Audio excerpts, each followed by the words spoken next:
Hello students, இன்றைக்கி நம்ம பார்க்க போகிற கொஷின் என்னென்னா டிஃப்ரென்ஷியேஷன்லேருந்து. இங்கே என்ன கொஷின் கேட்டிருக்காங்கன்னா, if y is equal to secant x minus tan x the whole divided by secant x plus tan x then dy by dx that is the differentiation of y is equal to what அப்படின்னு கேட்டிருக்காங்க. இதுக்கான சொல்யூஷனை இப்போ பார்க்கலாம். பாருங்கள் students, y is equal to secant x minus tan x divided by secant x plus tan x. இப்போ கீழே இருக்கிற டினாமினேட்டரை நம்ம secant square X minus tan square x அப்படிங்கிற ஃபார்முக்கு மாற்றலாம். அதுக்கு என்ன பண்ணணும்னா, ஃபஸ்ட்டு இந்த ஒய் எழுதிக்கோங்க. Secant X minus tan x divided by secant x plus tan x into இப்போ என்ன பண்ணணும்னா secant X minus tan x divided by secant X minus tan x. Same secant X minus tan x அதையே divide பண்ணி எழுதுகிறோம், multiply பண்ணி எழுதுகிறோம். இப்போ எழுதும் போது என்ன ஆகுதுன்னா, மேலே இருக்கிற secant X minus tan x 2 தடவை வந்திருக்கு. 2 தடவை வரும்போது என்ன ஆகும்னா secant X minus tan x whole square ஆயிடுது. கீழே வந்து பார்த்தீங்கன்னா secant x plus tan x let secant x plus secant x வந்து ஏன்னு வச்சுக்கலாம், டேன் எக்ஸ் பின்னு வச்சுக்கலாம்.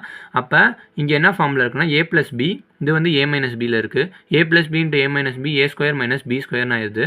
அப்போ வந்து நம்ம எப்படி என்ன எழுதலாம்னா secant square X minus tan square எக்ஸ்னு எழுதலாம். நம்மளுக்கு ஏற்கனவே தெரியும் ட்ரிகனோமெட்ரிக் ஐடென்டிட்டி படி secant square X minus tan square X வந்து 1ன்னு. அதனால் இப்போ கீழே இருக்கிற டினாமினேட்டர் 1 ஆயிடுதுன்னா ஒய் இஸ் ஈக்குவல் டு இப்போ என்ன எழுதலாம்னா secant X minus tan X the whole square அப்படின்னு எழுதலாம். இப்போ டிஒய் பை டிஎக்ஸ் பண்ணலாம். இது வந்து ஸ்கொயர் டேர்ம் ஃபார்மில் இருக்குது. ஸ்கொயரில் இருக்கும்போது என்ன பண்ணணும்னா நம்ம டிஃப்ரென்ஷியேஷன் தெரியும். இப்போ வந்து Y let Y is equal to any function எக்ஸ்ன்னு வச்சுக்கலாம்.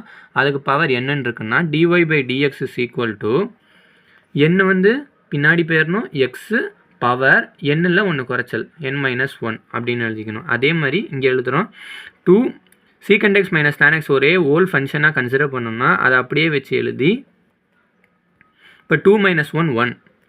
அதுக்கப்புறம் சீக்கண்ட் எக்ஸு டிஃப்ரென்ஷியேட் பண்ணோம்னா சீக்கண்ட் எக்ஸ் டிஃப்ரென்ஷியேஷன் வந்து உங்களுக்கு தெரியும்.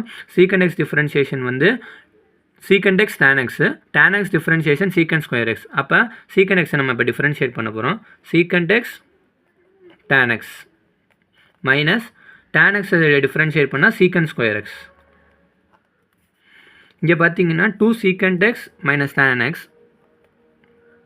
அதுக்கப்புறம் இந்த டேர்மில் பார்த்தீங்கன்னா இந்த டேர்ம் மாதிரியே மாற்றணுன்னா என்ன பண்ணணும்னா சீக்கண்ட் எக்ஸை காமனாக எடுக்கலாம். அதுக்கப்புறம் ஒரு மைனஸையும் காமனாக எடுங்க. அப்படி எடுத்திங்கன்னா என்ன ஆகும்னா மைனஸ் சீக்கண்ட் எக்ஸை வெளியில் எடுத்துருங்க. எடுத்துகிட்டு அதை காமனாக எடுத்ததுக்கப்புறம் அந்த இங்கே மைனஸ் எடுத்தனால இது வந்து மைனஸாக வரணும்னா இதை ப்ளஸ்ஸால் தான் மல்டிப்ளை பண்ணணும். அப்போ சீக்கண்ட் எக்ஸ் திருப்பி இதை மைனஸால் மல்டிப்ளை பண்ணால் தான் ப்ளஸ் சீக்கண்ட் எக்ஸ் டேன் எக்ஸ்ன்னு கிடைக்கும்.